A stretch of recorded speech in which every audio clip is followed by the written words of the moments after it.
Los riñones cumplen una importante función depuradora de nuestra sangre.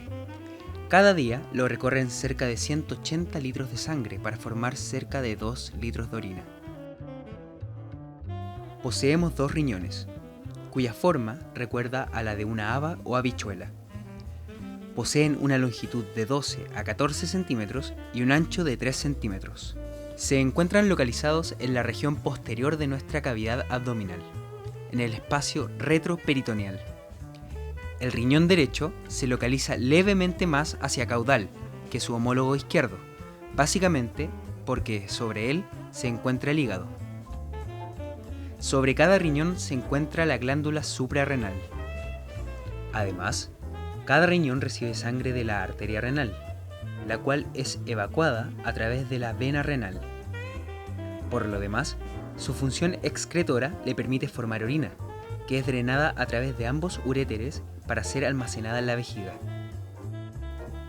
La unidad funcional del riñón es el nefrón, o nefrona, y cada riñón posee cerca de 2 millones de estos. Como elemento funcional, es el encargado del filtrado, por lo tanto se relaciona con los capilares provenientes de la arteria renal, los cuales forman un ovillo denominado glomérulo.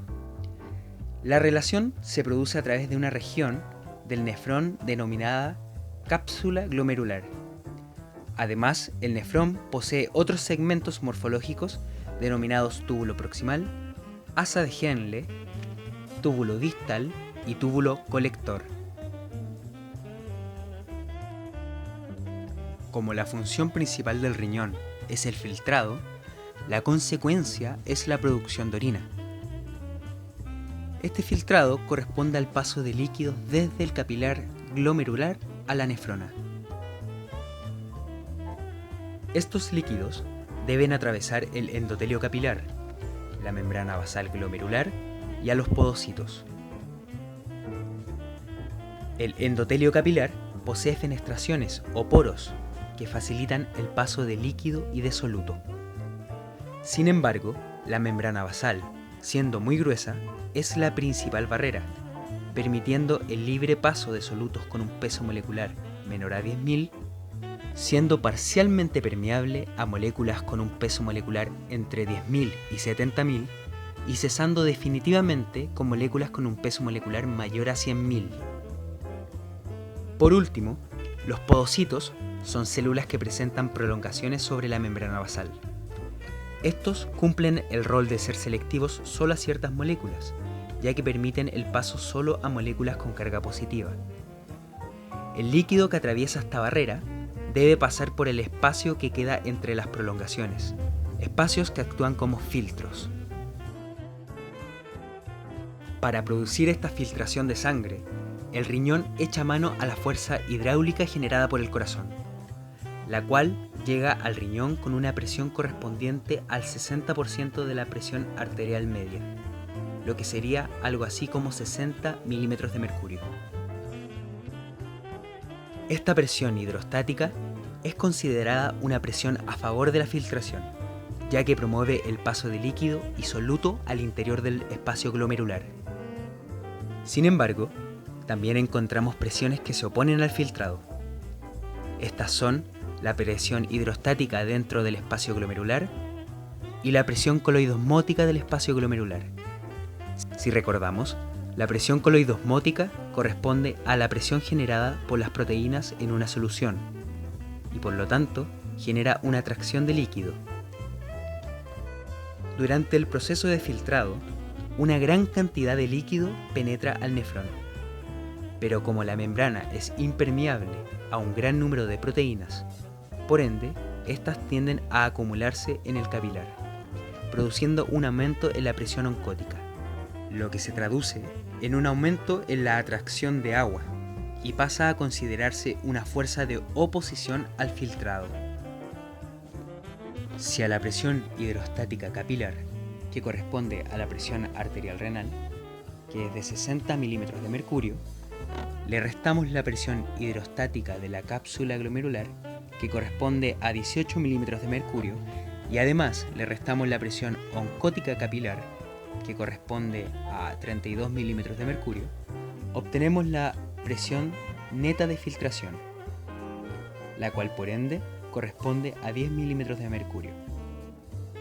Presión más que suficiente para producir el filtrado de 180 litros de sangre al día y producir 2 litros de orina. Sin embargo, el proceso no termina aquí.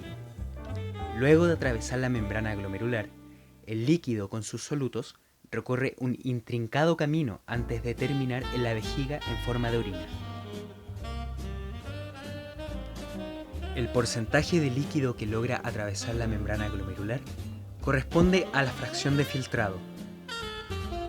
De los 650 ml por minuto de sangre que recorren los riñones, luego del filtrado glomerular, unos 125 ml por minuto de plasma comienzan su recorrido en las porciones proximales de los túbulos, con una concentración de solutos de unos 300 miliosmoles por kilogramo. Sin embargo, la producción de orina es de tan solo 1 ml por minuto, con una concentración variable de 50 a 1200 miliosmoles por kilogramo.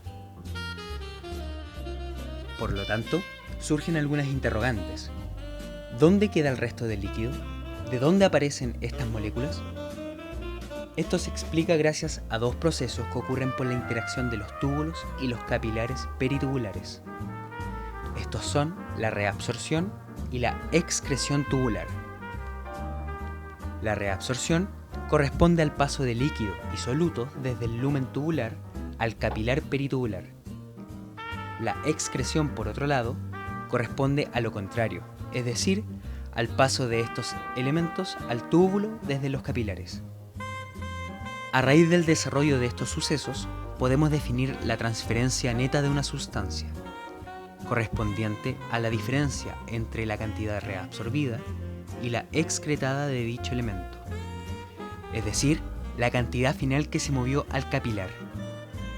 Por otro lado, la carga tubular corresponde a la cantidad de una sustancia que es excretada al túbulo en un tiempo determinado. Pues bien, la reabsorción y la excreción se producen por diversos mecanismos y no ocurren de igual medida en los diversos tramos del nefrón.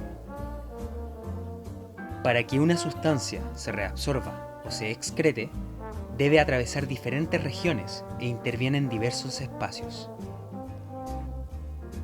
Estos sitios morfológicos corresponden al lumen del tubo,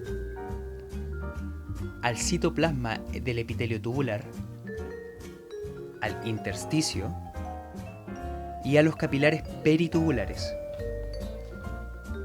Y al igual que cualquier molécula, estas pueden difundir por osmosis, por difusión simple, por transporte activo, etc.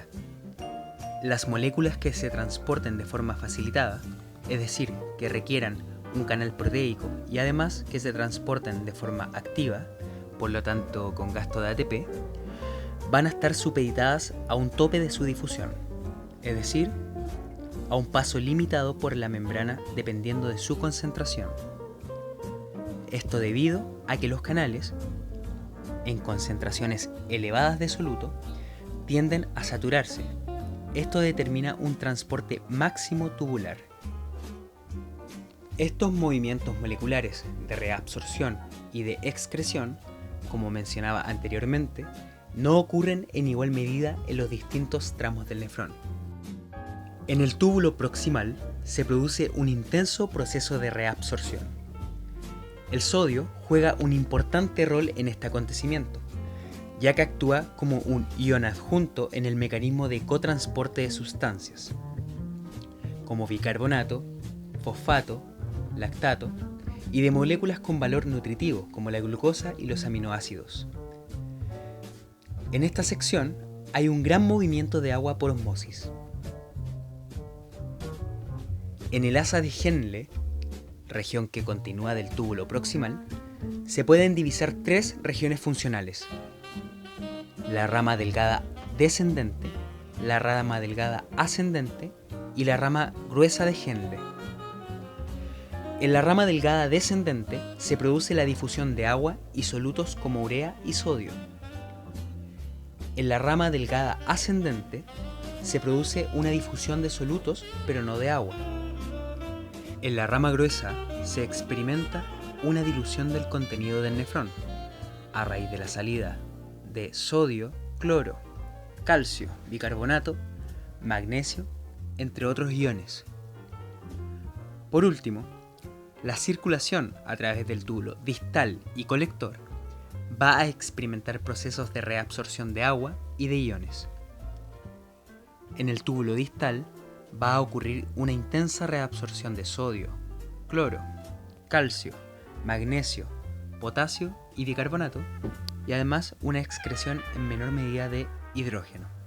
Además, en la porción caudal del túbulo distal y en el túbulo colector, en presencia de la hormona antidiurética, una importante molécula liberada por la neurohipófisis, ocurrirá la reabsorción profusa de agua, jugando un rol importante en el control de la volemia.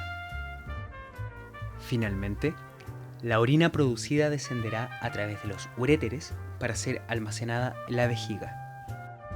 Muchas gracias, espero que este video sea de su utilidad. Cualquier duda o consulta, por favor, comuníquela a cayupi.fisiología@gmail.com.